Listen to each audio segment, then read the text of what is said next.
Welcome, my friends. Today, I am bringing you something extraordinary, life-changing, and powerful. The ultimate, detailed, and deeply inspiring summary of one of the greatest books ever written, How to Win Friends and Influence People, by Dale Carnegie. This is not just a book. It is a revolution in the world of communication, relationships, and success. Over 30 million copies sold. Translated into multiple languages, used by world leaders, entrepreneurs, and successful people across the globe. This is not just a summary. It is a life lesson.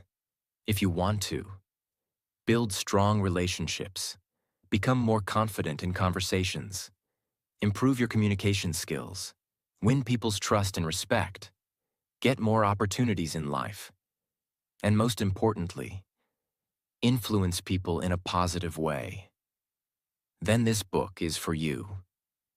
In this series, I will break down every single detail of this timeless classic book into detailed parts. By the end, you will not only understand the book perfectly, but also improve your English listening skills as I will explain everything in an easy and engaging way. What will you learn in this summary? How to make people like you instantly. How to win people to your way of thinking. How to handle difficult situations without arguments. How to become a great leader without forcing people. How to change people's behavior without offending them. This book was written in the 1930s, but its principles are still being used today by some of the most successful people in the world. Let's look at a few examples. Warren Buffett, From Shy to Confident. Buffett, one of the richest men alive, credits this book for transforming his communication skills. He overcame shyness, mastered relationship building, and became known for his warmth, key to his success. Oprah Winfrey, Winning Hearts. Oprah built an empire by making people feel valued. She listened, appreciated, and connected deeply, proving Carnegie's principle. People care more about how much you care than how much you know.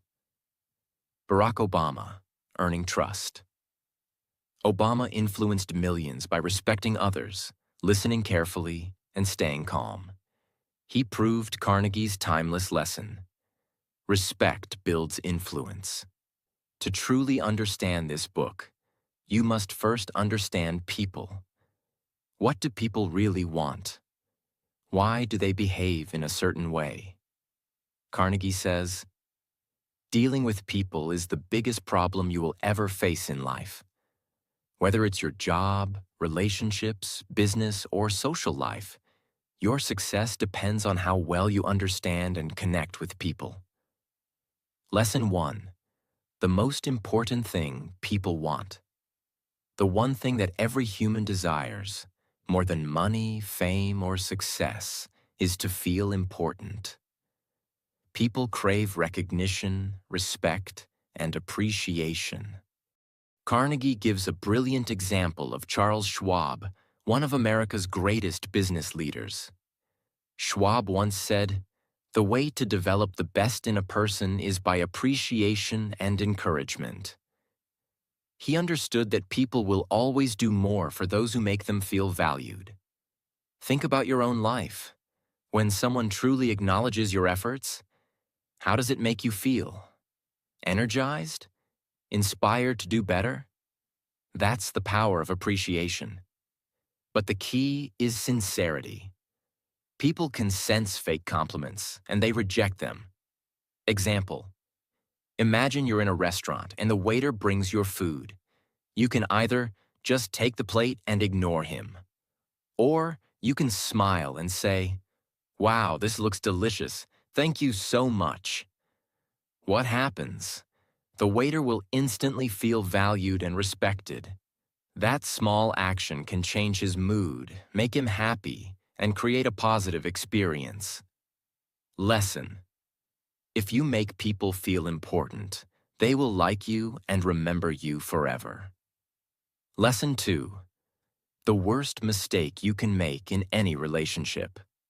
Carnegie says, never criticize, condemn, or complain. This is one of the biggest secrets to success in both personal and professional life. Criticizing people makes them defensive. Condemning, blaming others only creates enemies. Complaining makes you negative and unlikable. Imagine you are a manager and one of your employees makes a mistake. You can criticize him. You always mess up. Why can't you do things right? This will make him feel insulted and demotivated. Or you can handle it wisely. Hey, I noticed an issue in the report. Let's see how we can fix it together. This makes him feel respected and willing to improve. Lesson. Instead of attacking people, help them improve with kindness and encouragement. Lesson 3. The power of appreciation. Carnegie teaches us that people will do anything for those who genuinely appreciate them. The key word here is genuine. How to apply this in your life. At work. Instead of just saying, "Good job," tell them exactly what you liked. Your presentation was so clear and well-structured. It really helped us understand the topic. In relationships, instead of ignoring small efforts, say, "I love how you always make my coffee just the way I like it." With strangers, if a security guard is standing outside in the cold, say, "I really respect the hard work you do. Thank you." Carnegie tells the story of a businessman who had trouble with his employees not working hard. Instead of criticizing them, he started appreciating their small efforts. Guess what? Their productivity doubled. Lesson. People work harder, love more, and respect you more when they feel appreciated. Lesson 4. The magic of a smile. Carnegie says, your smile is a powerful tool. People judge you within the first few seconds of meeting you. Your posture, your body language, your facial expressions. All of these create an instant impression. If you enter a room with a serious face, a cold expression, and no energy, people will feel uncomfortable around you. But if you enter with a warm, genuine smile, people will feel an instant sense of comfort. A smile is a universal language. You don't need words. A smile can win people's trust before you even speak. But the key is genuineness. A fake smile is worse than no smile at all. A real smile comes from positive emotions and true warmth. A simple smile can make people trust you instantly, make you look confident and friendly, turn enemies into friends. Imagine two shopkeepers. One always looks serious, never smiles. The other always greets customers with a warm smile. Who do you think will have more customers? Of course, the second one. People love positivity and warmth. Lesson. Want to be more likable? Start smiling more. Lesson 5. The most beautiful sound in the world. Carnegie says, a person's name is the sweetest sound to them. A person's name is the most important word in the world to them. When you use their name, it creates an instant bond. People love hearing their own name. It makes them feel special and valued. It creates an instant connection. If you meet someone named Jackson and you say, "Hey, nice to meet you," or you say, "Jackson, it's really great to meet you," which one do you think Jackson will remember? The second one, because his name makes it personal and memorable. Lesson. Next time you meet someone, use their name often in conversation. Lesson 6. The power of genuine interest. If you want to make people like you, the first and most important thing is this. Show genuine interest in them.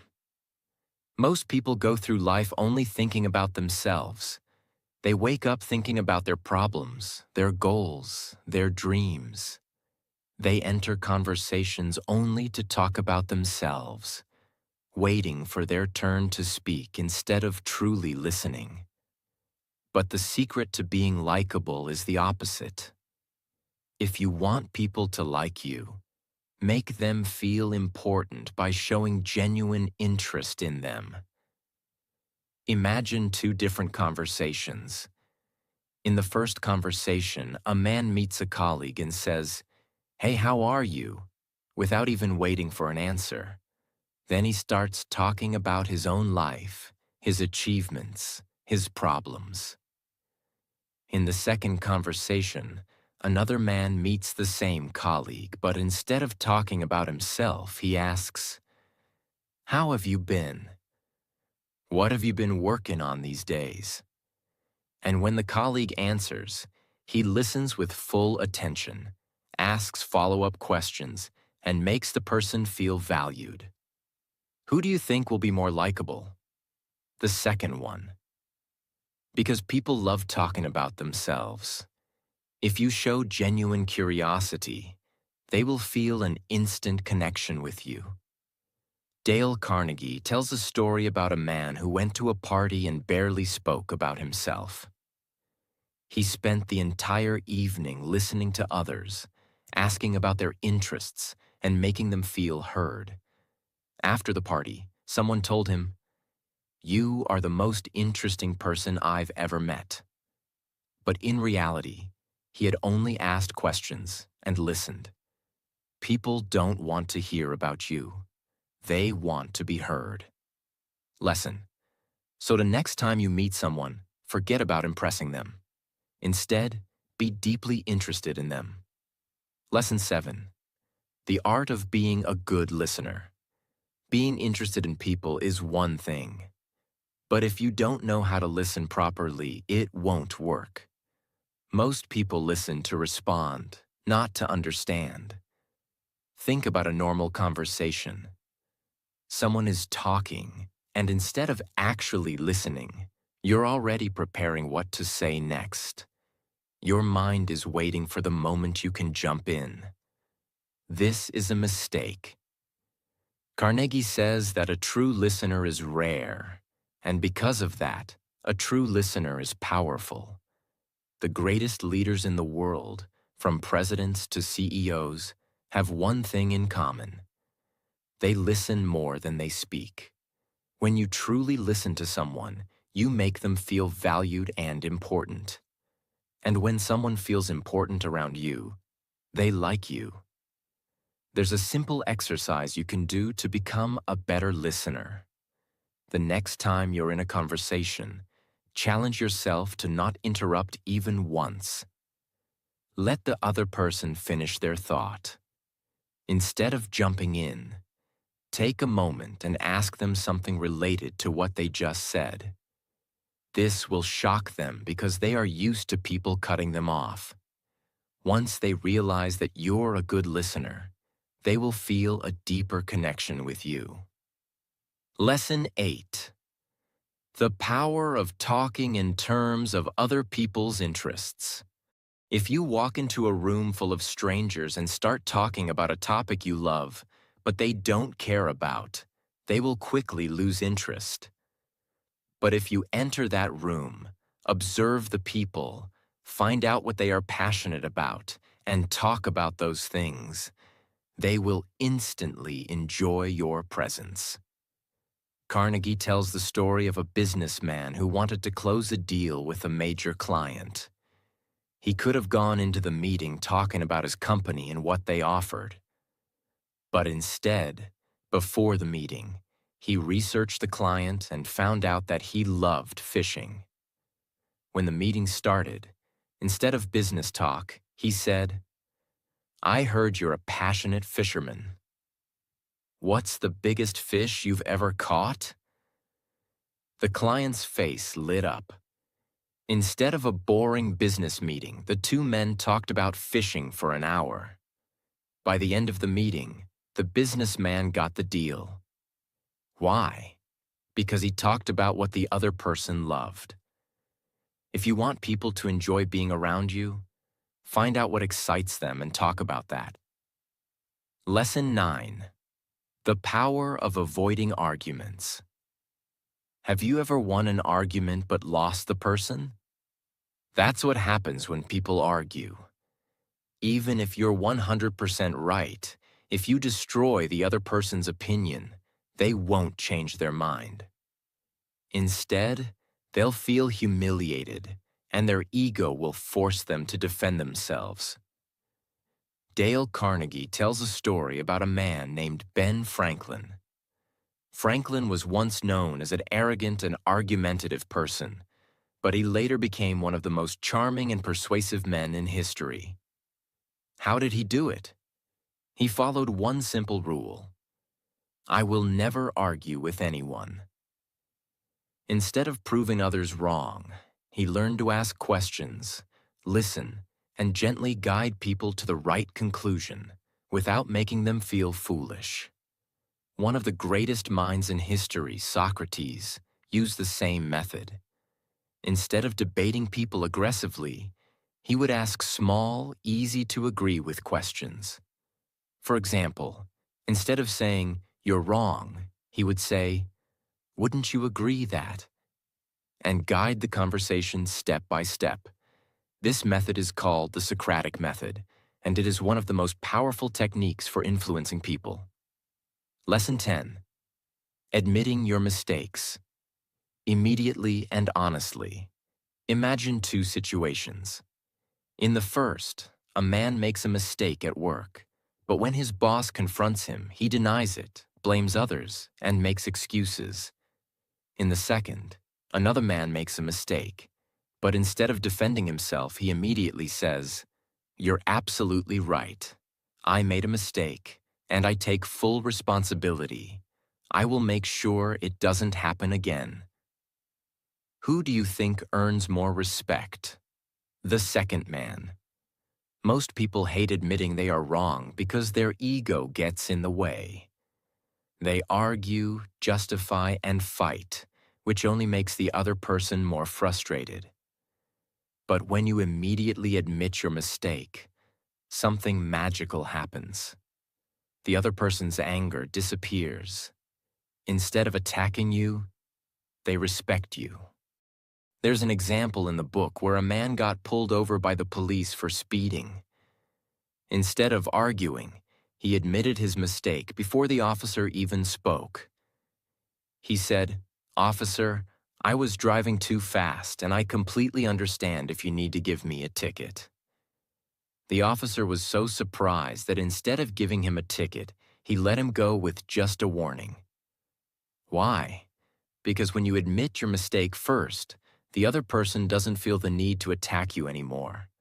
So the next time you make a mistake, don't argue. Admit it immediately. People will respect you more, and conflicts will disappear. Lesson 11.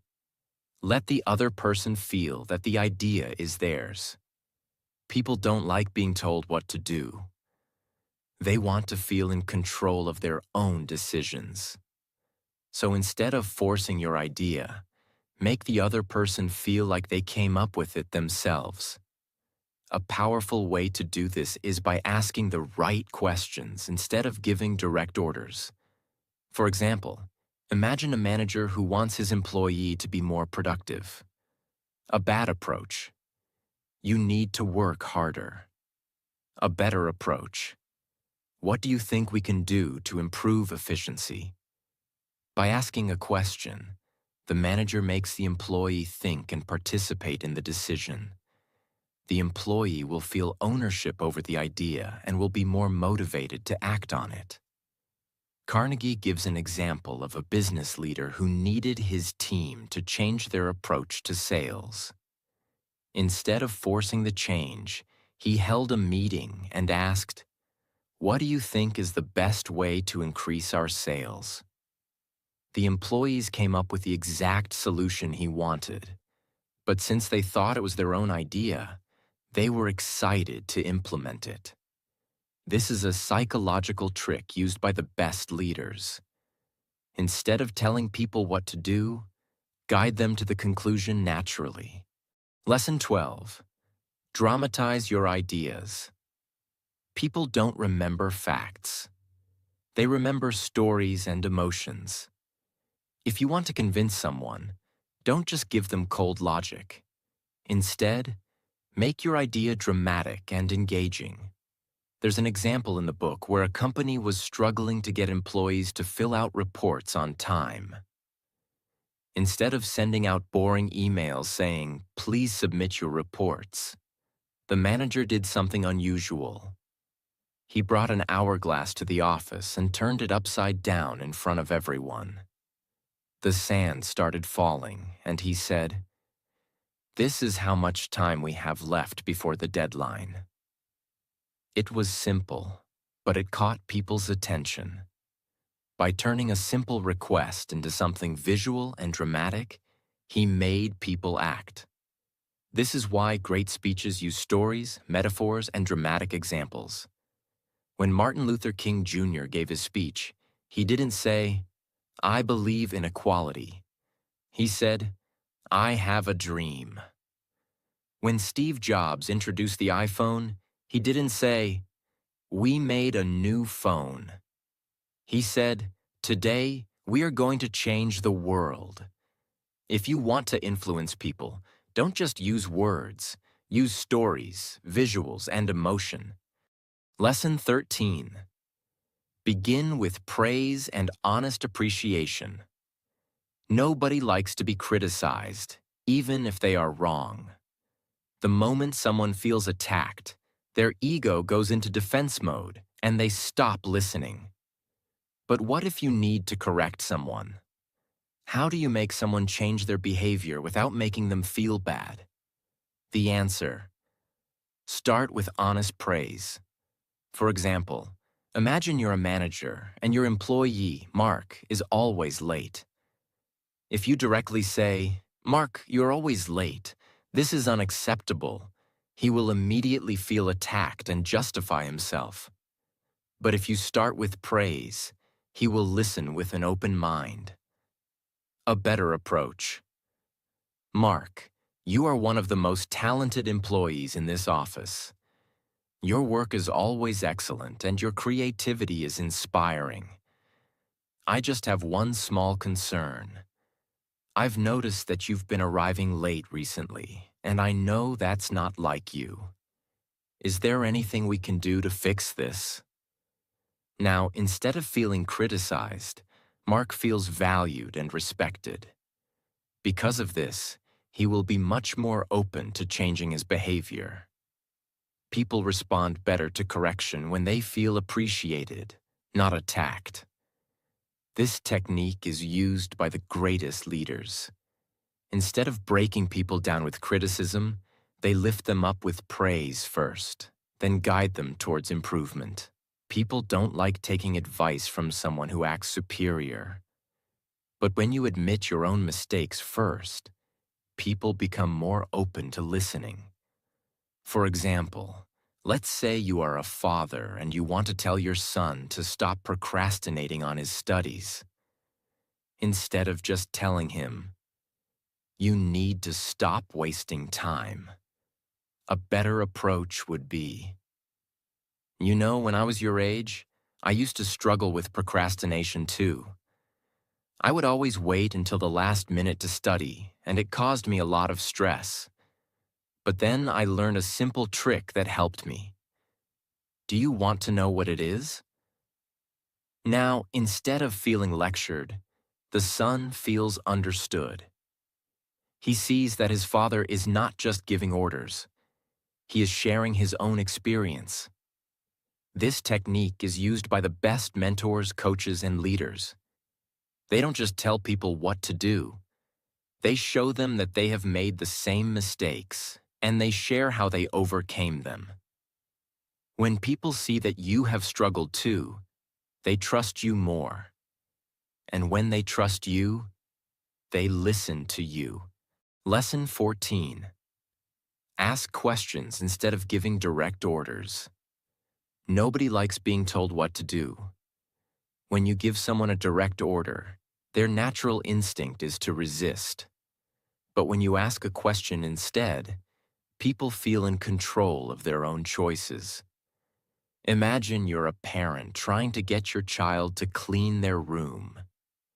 Instead of saying, "Clean your room now," you could ask, "How do you feel when your room is neat and organized?" By asking this question, you make the child reflect on the benefits of a clean space. When they realize it on their own, they feel more motivated to clean rather than feeling forced to do it. This method is used by great teachers and mentors. Instead of giving direct orders, they guide people to discover the right choice themselves. Lesson 15. Let the other person save face. One of the biggest mistakes people make is embarrassing others when they make mistakes. This damages relationships and creates resentment. The best way to correct someone is to help them save face. For example, if a coworker made an error on an important project, instead of exposing them in front of everyone, you could say, "I know you worked hard on this.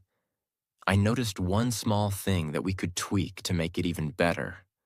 What do you think?" By framing it this way, the coworker doesn't feel humiliated. Instead, they feel encouraged to improve. A great example of this principle comes from a story about Charles Schwab, a famous businessman. One day, he walked into a steel mill and saw his workers smoking in a no-smoking area.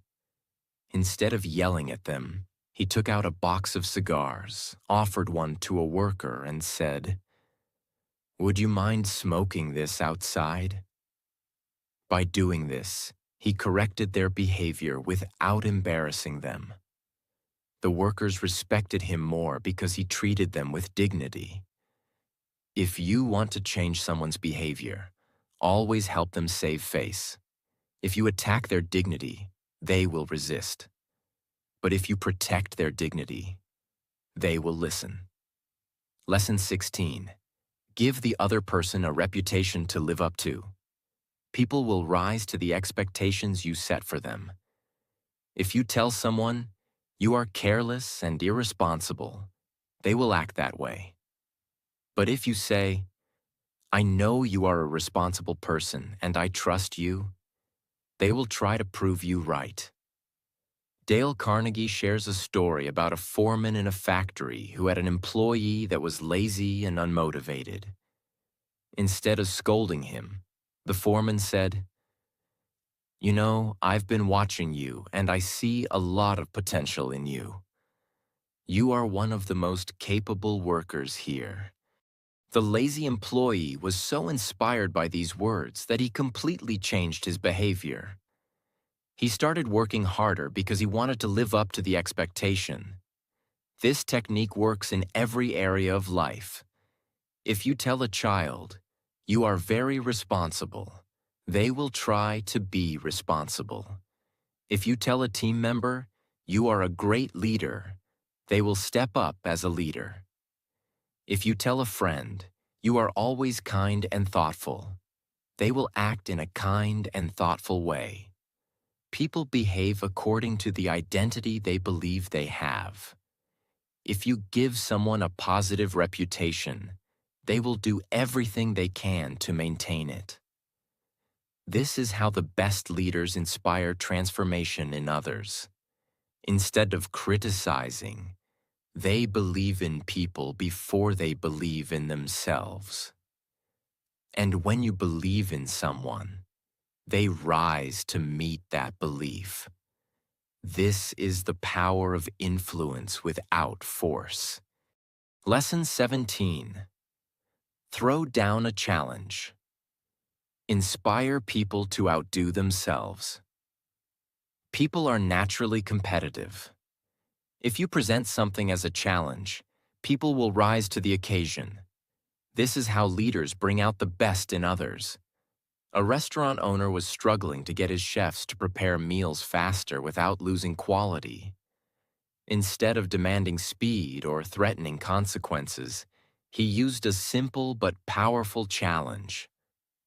One day, he gathered his kitchen staff and said, "Right now, our record for making a perfect steak is 12 minutes.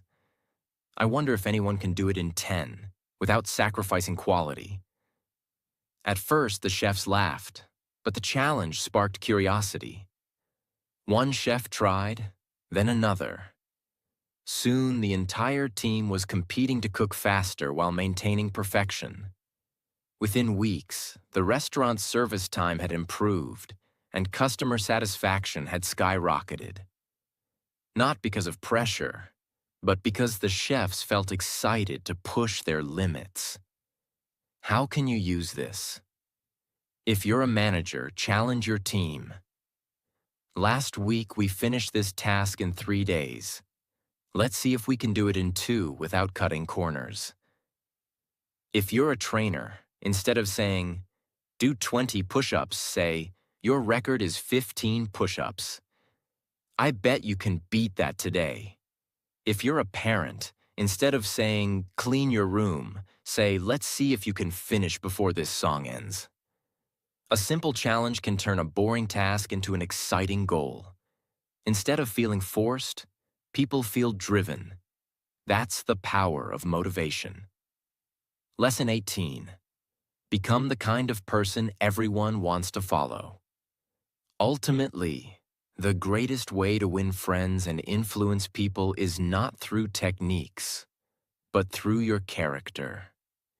If you become the kind of person who is genuinely interested in others, who lifts people up, who respects their dignity, and who makes them feel important, you will never struggle with relationships, business, or leadership. People are naturally drawn to those who make them feel good about themselves. If you apply all the principles in this book, you will not only improve your ability to influence others, you will become someone people truly admire and respect. This book is not just about winning friends. It's about winning hearts, earning trust, and creating deep, meaningful relationships that last a lifetime. And if you master these lessons, you won't just change others, you will change yourself. And that is the greatest victory of all. Now that we've covered all the key lessons from how to win friends and influence people, let's take this knowledge to the next level. Many people read this book, feel inspired, but fail to apply its principles in their daily lives. Remember, success isn't just about what you know. It's about how well you communicate. Winning people's trust will open more doors than any degree or skill ever could. Every great leader understands one simple truth. Making others feel important is the key to influence and lasting success. Many people read this book, feel motivated, and then fail to see results. Why? Because they make some critical mistakes. Mistake 1. Trying to manipulate people. Some people use Carnegie's techniques to fake kindness and pretend to care just to get what they want. This never works. People can sense dishonesty. Solution. Apply these principles genuinely. Don't just act nice. Be nice. Build relationships for the long term, not just for short-term benefits. Mistake 2. Forgetting to listen. Many people focus so much on how they talk that they forget the most important part: listening. Carnegie said, "Be a good listener. Encourage others to talk about themselves." Solution. Ask more questions. Let people share their thoughts. Show interest in what others are saying instead of waiting for your turn to speak. Mistake 3. Giving up too soon. People expect results immediately. They try these techniques for a few days, don't see changes, and then give up. Success takes time. Solution. Keep practicing these principles every day. Stay consistent, and over time, your relationships will transform. Now, let's create a simple but powerful action plan so you can apply these lessons every single day. Morning routine. Start your day with the right mindset. Remind yourself that today, you will focus on making others feel important. Practice smiling in the mirror for 30 seconds. Set a goal. Decide how many people you will compliment or appreciate today. During the day, apply the principles in conversations at work or school. Greet people with a warm smile. Use their names when talking to them. Give at least one genuine compliment to someone. With family and friends, listen more than you talk. Ask about their day and show real interest. Find something to appreciate about them and say it. In public places, be polite to waiters, shopkeepers, and strangers. Thank people whenever possible. Notice small details and appreciate them. By following this simple daily plan, you will not only improve your communication skills but also become a person that everyone loves to be around. How to Win Friends and Influence People is not just a book. It's a life-changing guide that has transformed the lives of millions. But the real power lies in using these principles every day. If you apply these lessons, you will win more friends effortlessly. You will become more confident and respected. You will attract more success, happiness, and opportunities. This is not just the end of the summary. It is the beginning of your transformation. Now it's time to apply what you've learned and start building the kind of life where people respect, admire, and trust you.